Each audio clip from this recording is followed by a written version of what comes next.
बारिश हो रही है बहुत शानदार, बहुत अच्छी। अब हल्की फुहार हो गई है। अभी बहुत तेज़ पानी गिरा था थोड़ी देर पहले, और अब वो फुहार में परिवर्तित हो गया।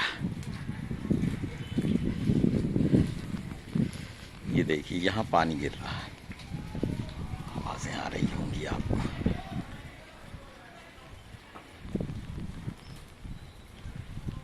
बारिश के मौसम में बगीचे का मज़ा लीजिए। बारिश के मौसम में अपन गार्डन देखते हैं कैसे आ रहे हैं फूल। वाह यार, गुलाब का मौसम चला गया। गुलाब दिसंबर में आएगा, थोड़ा बहुत कहीं कहीं है।